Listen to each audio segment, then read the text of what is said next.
Ah voilà. Donc voilà, bonsoir les amis. Je vous invite à me faire un retour si vous m'entendez, si vous me voyez bien, car, j'avais un petit problème technique.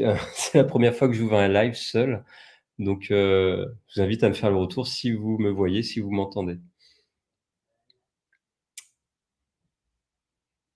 Donc bonsoir Project Sarah, bonsoir, rebonsoir Steffi.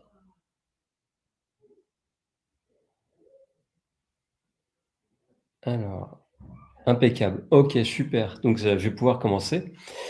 Alors, le titre, hein, d'aujourd'hui, c'est les circuits de conscience, numéro 6. Donc, pour ceux qui me connaissent pas, bah, je me représente.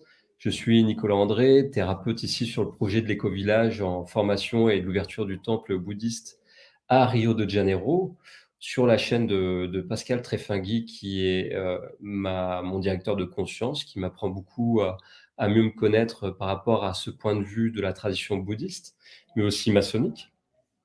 Donc c'est un ami, hein, et il m'apprend beaucoup aussi, dans ce lien d'amitié et donc actuellement, il est absent, voilà, en préparation pour, bientôt vivre une opération. Donc il m'a laissé prendre, voilà, cette chaîne, pour faire des enseignements, faire des aperçus, comme, vous avez déjà pu suivre avant pour ceux qui connaissent, hein, dit les circuits de conscience. Donc, un petit résumé pour ceux qui connaissent pas. Qu'est-ce que c'est les circuits de conscience? Alors bonsoir, bébé. Heu, donc, qu'est-ce que c'est les circuits de conscience? Bah, c'est un élément tiré on va dire d'un néo-chamanisme, hein. C'est Laurent Guély qui a repris des informations de Timothy Leary. Timothy Leary, ben, un psychonaute des années 70 qui promulguait le LSD pour faire un travail thérapeutique sur soi-même, hein, pour, aller explorer en tant que psychonaute la conscience par les drogues, de synthèse, tout en faisant un travail parallèle sur le chamanisme traditionnel. Et Laurent Guély, voilà, a fait un travail au tambour et a écrit ce livre, en faisant le voyage au tambour sans les plantes, en ayant fait d'autres expériences avec l'ayahuasca en Amérique du Sud. Donc et puis avec d'autres substances, ayant été, un fêtard à une époque, à avoir vécu d'expériences avec d'autres substances, hein, pour le voyage de la conscience et lui-même aussi un yogi et puis quelqu'un qui a beaucoup, appris par le bouddhisme, hein, et puis aussi, tout ce qui est la méditation vipassana.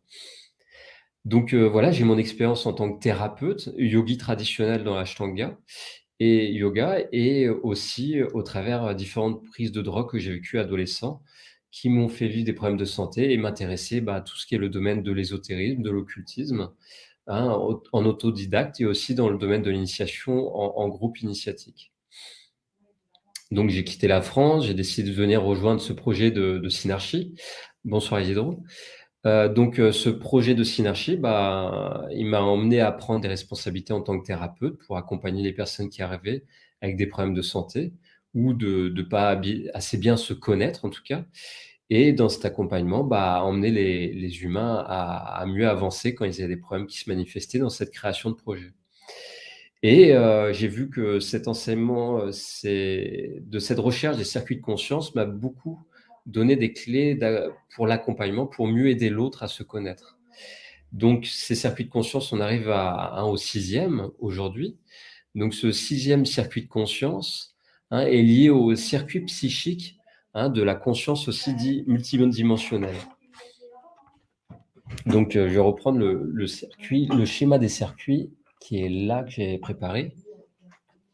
Donc les circuits de conscience, hein, vous avez vu les dernières fois, pour ceux qui ne connaissent pas, hein, c'est 4 circuits dits inférieurs et 4 circuits dits supérieurs.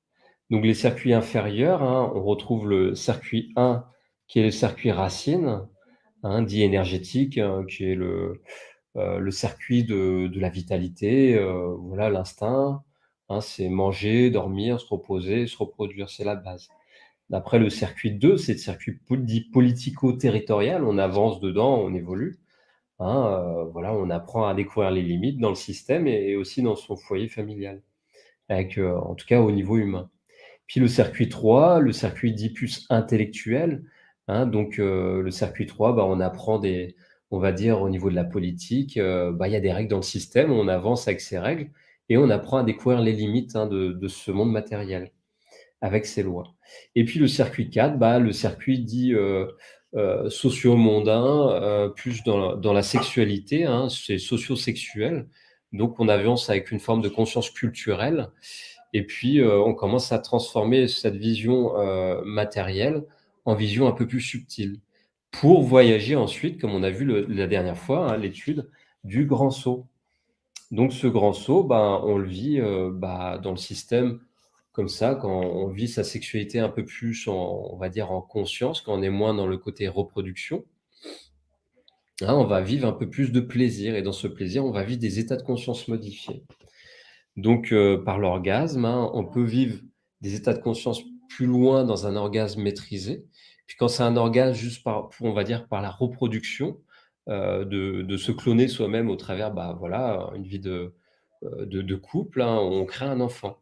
Donc bah, la boucle est bouclée. Quand on crée un enfant, on revient dans le circuit basique, hein, au circuit racine. Donc le circuit racine, on va élever un enfant et donc on est dans se reproduire, hein, de se cloner et puis, l'enfant, il va nous mettre à l'épreuve et puis comme ça, on avance ou on rentre en pouvoir face à notre enfant, ce qui est souvent le cas dans ces familles nucléaires du monde moderne, hein. Ça manque un peu de spiritualité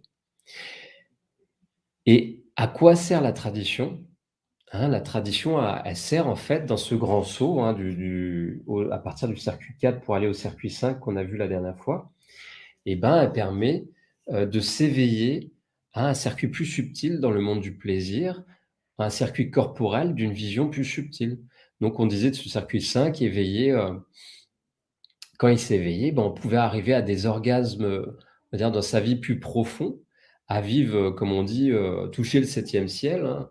On n'est pas au septième, on est au cinquième là dans le circuit 5 et déjà dans ce cinquième circuit, bah, de s'éveiller, bah, à une forme dans le plaisir, à une forme de subtilité énergétique.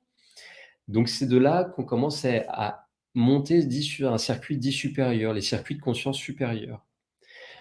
Donc dans cette sexualité maîtrisée, hein, qu'on voit par exemple dans le tantrisme, du shivaïsme, traditionnel en Inde, hein, ou qu'on peut voir aussi dans cette magie sexuelle au niveau du taoïsme, hein, au niveau du travail dans le niveau des temples, hein, on apprend à maîtriser cette sexualité. On va vivre un état de conscience énergétique. Donc il y a différentes techniques, hein, c'est traditionnel, que ce soit par le qigong, que ce soit par le yoga, que ce soit par, des pratiques traditionnelles de prière, de méditation. On va arriver dans ce développement, hein, énergétique en conscience et dans cette conscience développée, bah, on peut arriver à augmenter son champ de réalité par l'énergie qui monte et puis à sortir de ce côté, on va dire plaisir orgasme et redescendre trop vite, sur terre. Bah, on peut faire monter comme ça l'énergie dans un orgasme, plus on va dire de reproduction, hein, de ce circuit de conscience, au niveau, orgasmique, c'est-à-dire on monte en énergie et comme ça dans la sexualité maîtrisée, hein, comme Mantak Chia, il donne des enseignements comme ça, hein, de circuits dits, multi-orgasmiques et dans ce côté multi-orgasmique, hein, dans cette sexualité maîtrisée, quand c'est pas fait pour se reproduire, et ben, on va créer en soi une forme de conscience pour entrer dans un côté multidimensionnel de l'être. Donc voilà ce qu'on va voir aujourd'hui. Qu'est-ce que c'est le circuit dit multidimensionnel, hein, du circuit 6? Et ben, c'est tout ce côté, du pouvoir de l'esprit et des phénomènes paranormaux.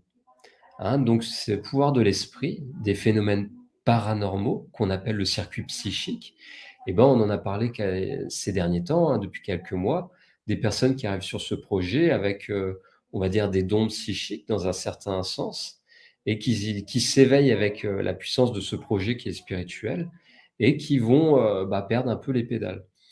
Donc, ce qui s'éveille dans une tradition, hein, voilà, on va dire que c'est ce côté subtil de la vie.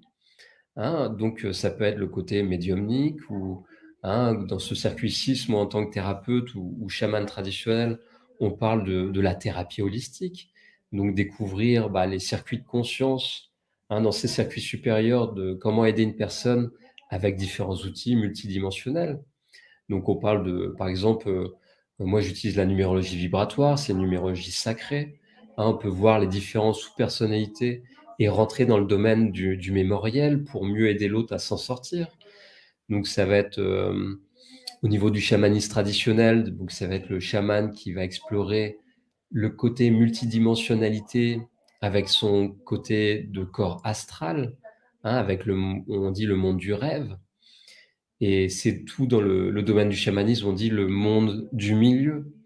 Donc la dernière fois, on voyait le monde d'en bas, c'est l'éveil un peu de son animal totem, hein, on s'éveille comme ça à ce monde du symbolique et que ce guide, cet ami guide va nous emmener à découvrir, quoi. C'est super chouette, hein, quand on commence à rentrer dans cet univers, de découvrir un peu ce côté, du monde du rêve, mais en conscience, soit lucide. On peut s'éveiller, à une dimensionnalité de son être, à un niveau, voilà, qui nous permet de sortir de ce côté matérialiste, on va dire, enfermant, qui manque de joie, qui est très rigide en fait, psychorigide, hein, dans le côté matériel, pour entrer dans cette dimension plus spirituelle.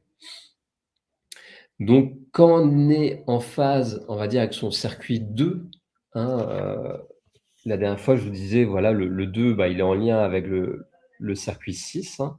C'est un côté feedback, on va dire vertical. Quand on est en phase avec son circuit dit politico-territorial, qu'on respecte les règles dans ce monde, qu'on est juste, hein, comme la tradition elle nous propose voilà, de dire la vérité, de pas voler, de pas mentir, au contraire d'offrir, de donner ses services aux autres, d'être bienveillant, avec la compassion. Quand on arrive à ce degré de justesse, hein, dans la tradition, on peut aller voyager comme ça dans ce circuit 6, plus, on va dire, en conscience. Et ce circuit, politico-territorial, quand il est juste, il y a un côté feedback comme ça vertical avec le 6 et puis on peut commencer à voyager dans ses rêves, soit en rêve lucide, hein, que ce soit quand on dort la nuit, hein, quand on rentre dans le monde du rêve lucide ou qu'on peut voir le symbolique dans le rêve quand on rêve, parce que des fois, il y en a beaucoup qui rêvent pas, hein. Moi, je dirais que de ne pas rêver, c'est même plus sain que d'avoir des rêves, et de vivre des cauchemars dans ses rêves. Ça peut être initiatique. Quand on prend par exemple une pente de pouvoir, hein, ça peut emmener au bout du voyage, hein. C'est l'aventure et la découverte dans le monde du rêve. Quand on est artiste, on va pénétrer dans ce monde du rêve et puis on va avoir des visions, pour créer des œuvres, hein, pour, mieux, je vais dire, aider les humains quand c'est symbolique à s'exalter devant une œuvre, symbolique. Quand on n'est pas dans le côté, de pouvoir, on utilise en fait le monde du rêve pour illusionner les autres. Donc c'est ce qui se passe en fait quand je pense au tout ce monde artistique, contemporain qui va créer avec une petite vision, toute une œuvre, on va dire d'une pseudo symbolique pour ensuite vendre, son œuvre au niveau commercial et illusionner les autres. Donc là, c'est le côté dit circuit de politico-territorial en distorsion et cette distorsion, c'est souvent par ce côté pouvoir du circuit 6. Donc voilà, ces politiciens, ces gens qui sont initiés dans les loges, ils développent le côté, peut-être, astral, dans le niveau du 6. Mais quand c'est mal organisé, quand c'est mal dirigé, ils rentrent dans le côté pouvoir, hein, pour son propre, on va dire bénéfice personnel au niveau de l'ego.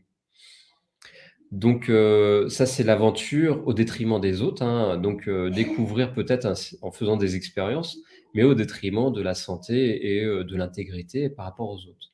Donc là, ça rentre plus dans un domaine du chamanisme sombre, hein, c'est utiliser la magie naturelle pour ses propres bénéfices égotiques personnels. Donc la pratique du chaman juste, hein, quand il utilise son côté supraconscient comme ça, au niveau astral, hein, au niveau du monde du rêve, il va étendre on va dire son pouvoir dans une forme de conscience du côté cosmologie personnelle. Dans cette cosmologie personnelle, il va étendre son pouvoir à mieux prendre conscience, voilà, de ce monde à travers la tradition, tout ce qui est, par exemple, les symboliques, des anges, des archanges, hein, du monde de l'invisible, hein, dans ce monde du milieu, parce que là, c'est les 3 mondes, on est dans le monde du milieu.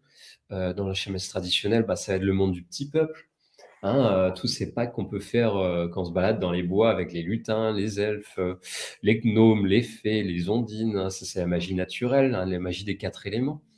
Donc quand on commence à maîtriser un peu ce côté de magie des 4 éléments, on peut faire, on va dire des pactes dans un certain sens, normalement d'une façon traditionnelle pour équilibrer ces éléments en soi, pour ensuite mieux aider les autres.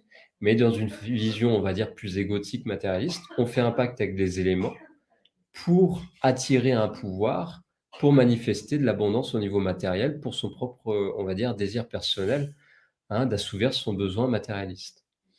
Donc là, c'est négatif, hein, on rentre dans un côté pouvoir, on va dire, égotique, au détriment de ce juste espace dans l'invisible avec les autres. Donc ça, quand on maîtrise ce pouvoir, dans un certain sens, on va rentrer dans une carte on va dire cosmique, hein, en plus de la carte terrestre de la loi, je veux dire de la loi terrestre, hein, que le système impose. On va créer sa carte personnelle en tant que chaman, sa carte subtile, hein, en tant que, en tout cas, initié. Et sa carte subtile, elle sera notre repère, notre propre repère, en plus de la carte traditionnelle. Donc la carte traditionnelle, elle va nous donner des repères traditionnels de la voie des ancêtres, hein, en tout cas du chemin traditionnel ancestral.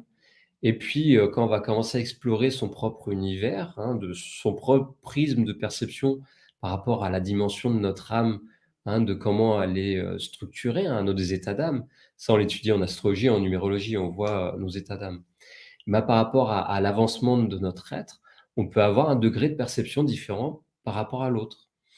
Et c'est pour ça que c'est intéressant de confronter, au travers, on va dire des relations initiatiques, hein, au travers des maîtres, au travers d'autres disciples dans un échange comme ça, on va dire, des cercles de parole, hein, de dire, pourquoi on est là, qu'est-ce que c'est nos objectifs, hein, qu'est-ce qu'on a eu en vision, en songe, hein? Est-ce que c'est des délires, d'encodage New Age?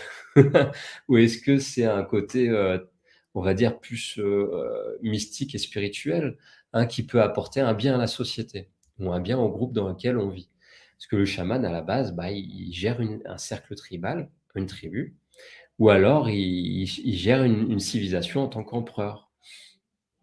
C'est ce qu'on voit au travers, tous ces notions que Pascal apporte au travers la synarchie. Qu'un jour, j'aimerais bien vous en parler une fois que j'aurai bien mieux intégré, que je commence déjà à partager à ceux qui n'écoutent pas cette chaîne, parce que je fais des accompagnements à d'autres personnes qui ne suivent pas Pascal et que j'apporte ces informations qui les aident beaucoup, hein, lors des accompagnements. Et depuis des millénaires, hein, depuis l'âge préhistorique, il y a ce monde du chamanisme symbolique qui est dessiné dans des grottes, hein, avec la flamme qui envoie des ondes sur le mur, hein, où il y a des songes qui sont vécus éveillés. Et puis le chaman, comment un chaman il devient chaman dans la tribu? C'est souvent qu'il meurt. Il meurt symboliquement, c'est un accident, il se ressuscite. Il ressuscite, il est remis à la vie et il surprend tout le monde dans la tribu, hein. Et puis on lui donne, ce rôle de chaman parce qu'il a eu un pied entre les 2 mondes. Donc ça peut s'étudier, hein. Moi, je vous conseille de lire, des livres que l'association de Michael Horner, qui est un Américain, que Laurent Guelli en fait partie. Moi, j'ai lu un livre qui s'appelle Caverne et Cosmos, hein, de Michael Horner, que Laurent Guelli a fait la préface. Il y avait aussi, Chamanisme et les plantes chamaniques de pouvoir, qui est écrit par, il y a Laurent Guilly qui parle dedans. Je pense il y a aussi, comment il s'appelle? Yann Kounen, un réalisateur que vous pouvez connaître, j'en ai parlé un peu, qui a fait des films comme Blueberry, qui a écrit aussi un livre sur le sujet.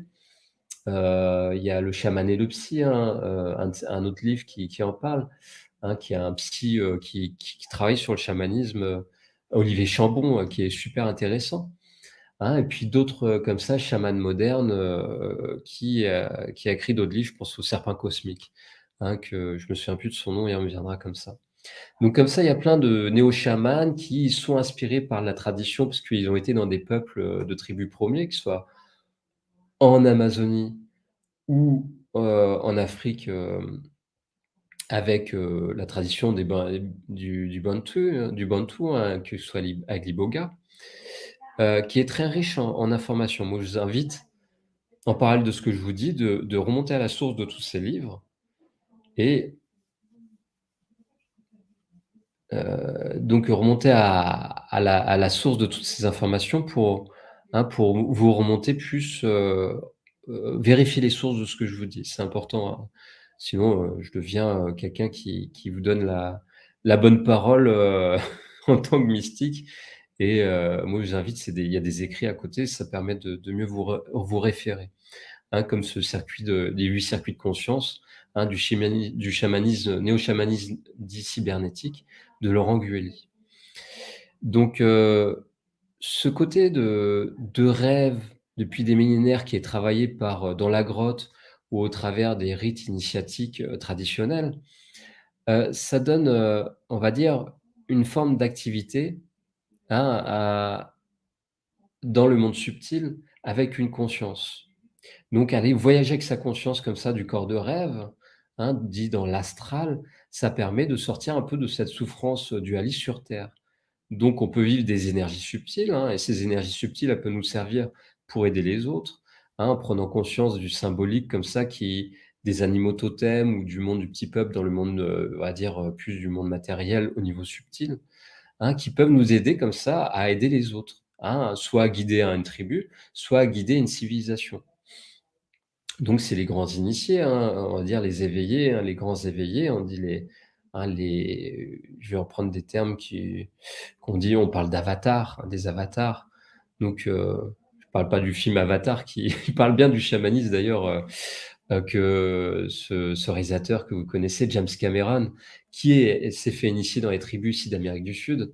Donc avec son film Avatar, représente bien ce côté, hein, du chaman avec les parents de la fille de la prêtresse, hein. Et puis il y a voilà le réalisateur, le rôle principal on va dire du héros, qui montre ce côté de jeune blanc, faisant son expérience dans la tradition chamanique primordiale, en étant un blanc comme ça qui n'a rien à voir avec la tribu. Bon, il apprend et puis il apprend les codes de tribu et le respect, hein, de cette magie naturelle, pour entrer dans le domaine du surnaturel, hein, de cette vie après la mort, avec les arbres, dits sacrés dans le film. Et ce domaine d'après la mort, ben, le chaman, il est en connexion permanente, il a un pied entre les 2 mondes et il aide les âmes à passer d'un monde à l'autre. C'est un passeur d'âmes.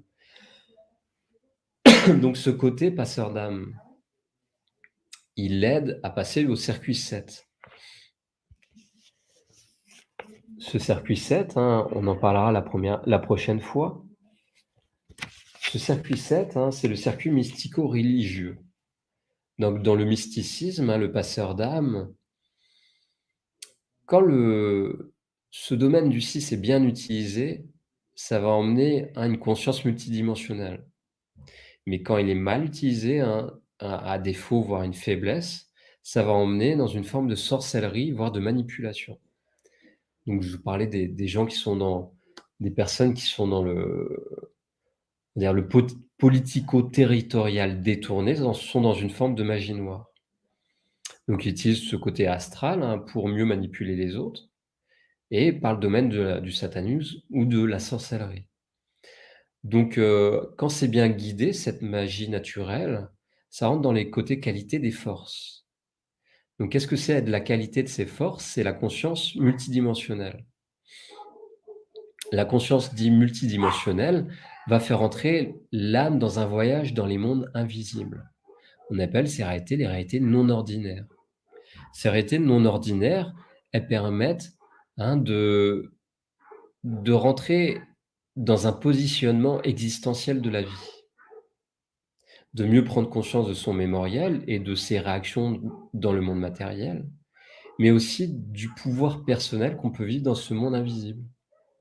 Hein, c'est tout le domaine, bah, voilà, de cette magie naturelle pour entrer dans le domaine du spirituel, hein, qu'on peut voir avec le circuit 7, hein, dans le domaine du religieux, pardon.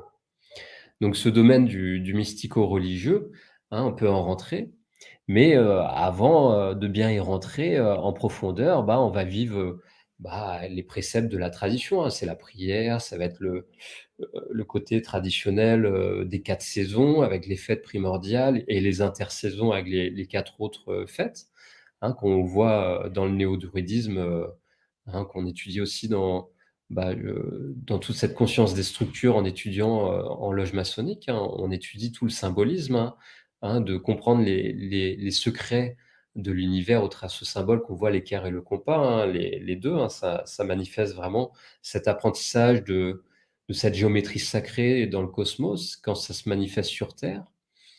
Et ça, sans rentrer dans une tradition, les peuples premiers le vivent au travers le monde du rêve, se font initier, par des êtres archétypaux. Ces êtres archétypaux, on les appelle les divinités. Les divinités, lors d'un voyage comme ça dans le monde de l'astral, elles vont nous parler, elles vont nous donner des informations qui vont nous enseigner.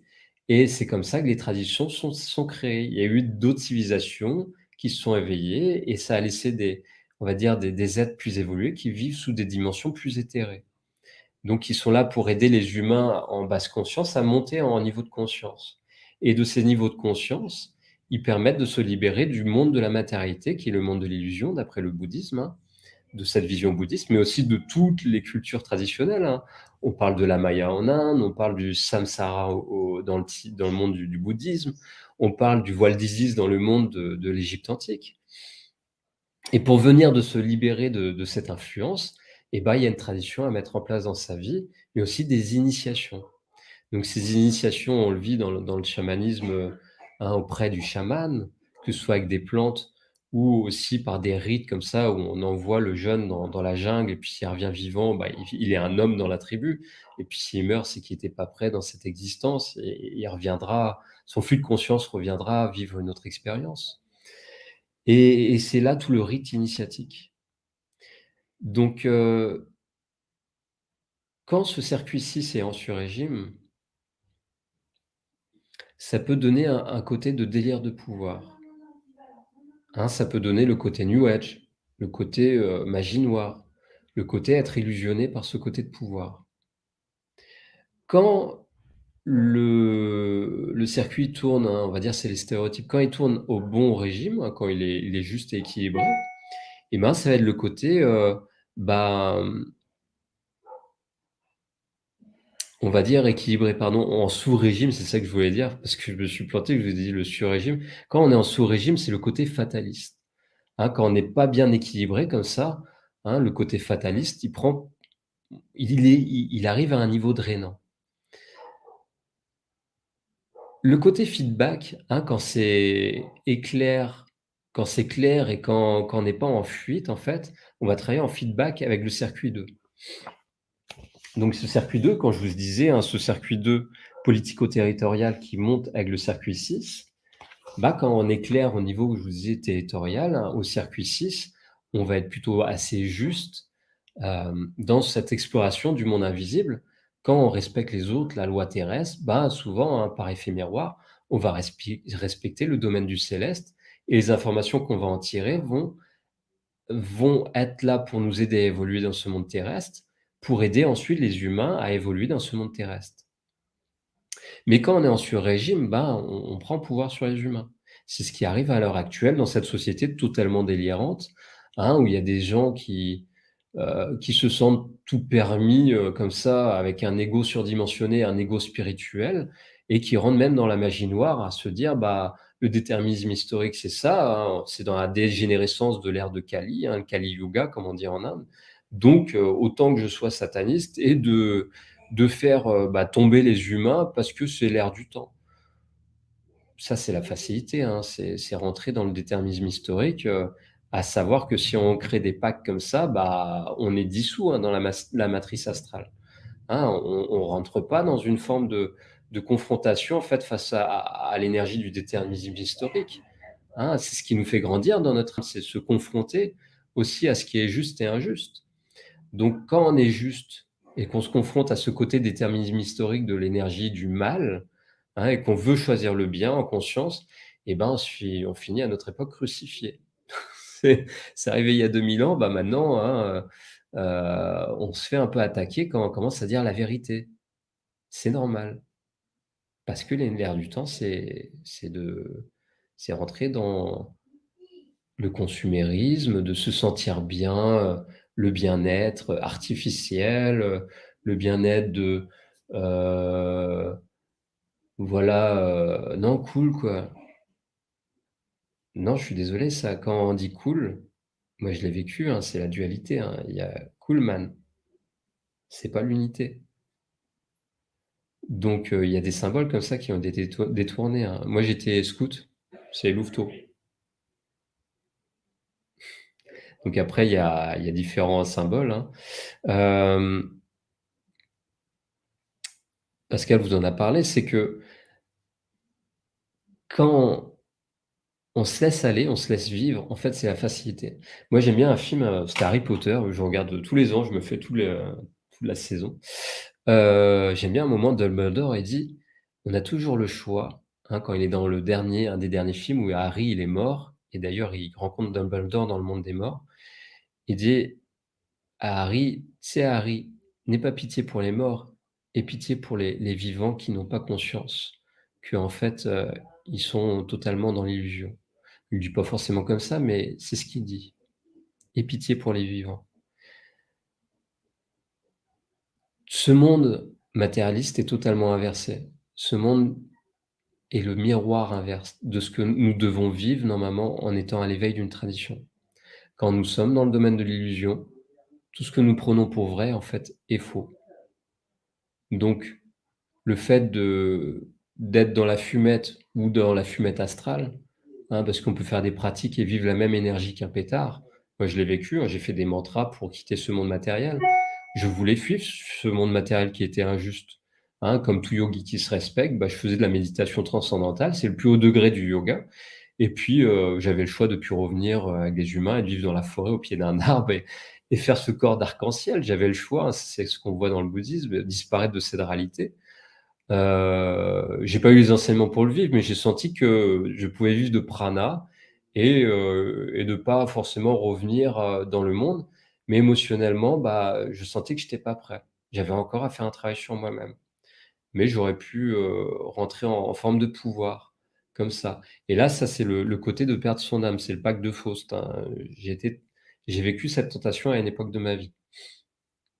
Donc, tout initié à un moment dans sa vie est mis à l'épreuve, hein. On lui propose la gloire, dans ce monde. Donc, en ayant conscience des textes sacrés, j'ai compris ce que c'était. Bon, j'en suis sorti et j'ai rencontré d'autres personnes comme ça qui ont vécu cette expérience initiatique. Et pour ça que je suis très heureux de rencontrer Pascal, comme d'autres personnes qui arrivent sur ce projet, qui ont cette, on va dire, qui ont été mis à l'épreuve dans leur vie et qui ont cette écoute.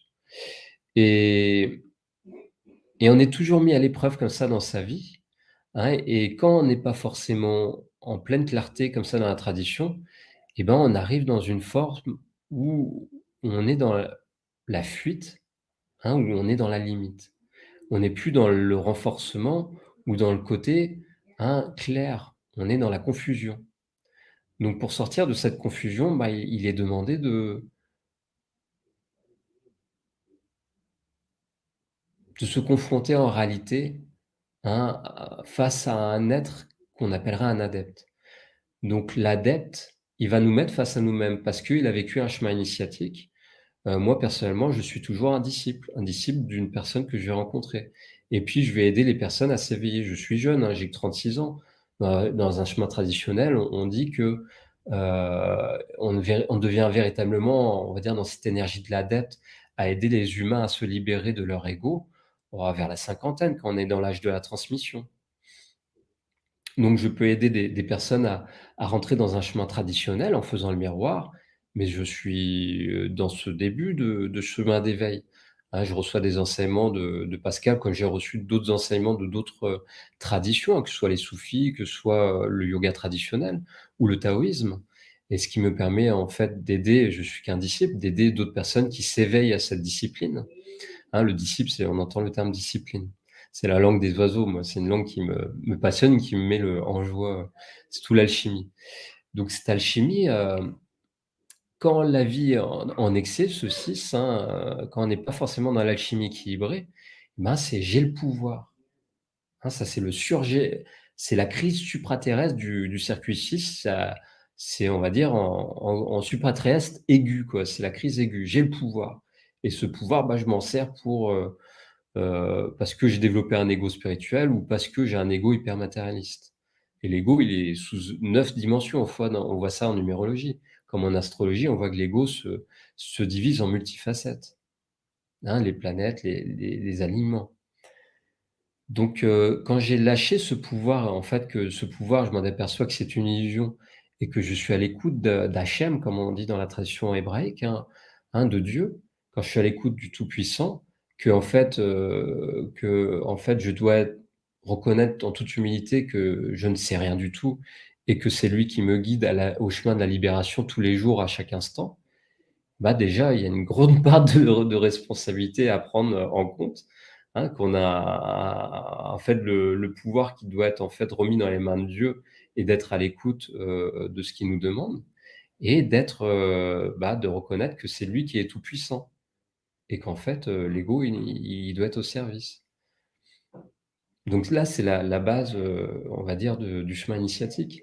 Donc le chaman, il peut, on va dire dans une tribu développer son pouvoir pour aider la tribu, mais il peut aussi, rentrer dans une forme d'illusion où il est tout puissant comme Dieu et là, c'est le côté New Age, hein, ou luciférien, c'est la magie luciférienne. Donc heu, donc pour sortir de cette influence, hein, c'est prendre conscience que la tradition et tout, c'est la voie des ancêtres.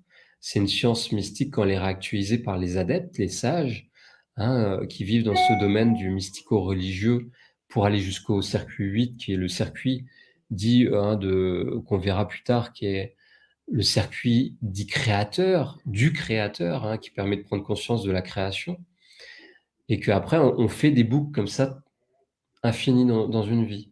Hein, on vient comme ça, on fait tous les circuits en permanence. C'est pas comme si on montait, d'une échelle vers le plus haut, c'est qu'en permanence dans sa vie, on fait la boucle.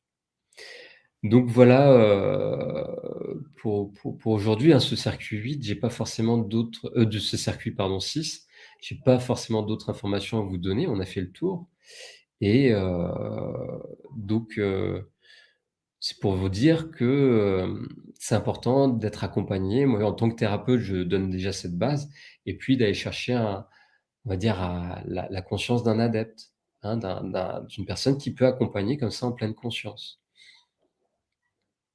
Donc voilà, je vous remercie pour votre écoute, hein. Si vous avez des questions, je vous invite à les poser et puis, je vais regarder déjà si j'en vois et donc je vois donc qu'il y a 8 personnes encore à regarder. Impeccable. Heu,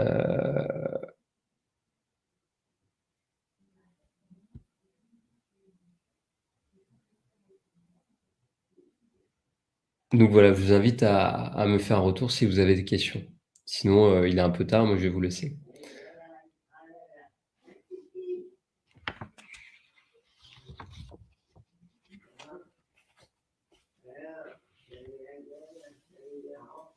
Puis si vous avez pas de questions maintenant, hein, vous pouvez toujours en poser plus tard, sous la rediffusion du live, que si j'arrive à le poster parce que j'ai pas trop appris, ce sera peut-être pas ce soir, ce sera peut-être demain.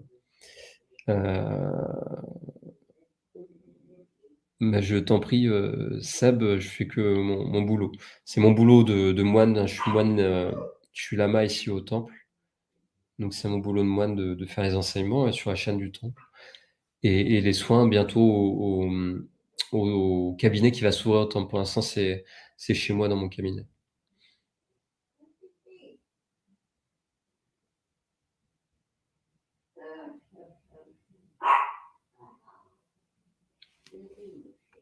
OK, bah, je vois que vous avez pas de questions. Je vous souhaite une bonne soirée. Merci, hein, encore pour, d'être présent et puis, bah, bonne nuit pour ceux qui sont en France, hein, et bonne journée pour ceux qui sont dans plus de ce côté-là, dans le jour s'ils sont à Tahiti, par exemple.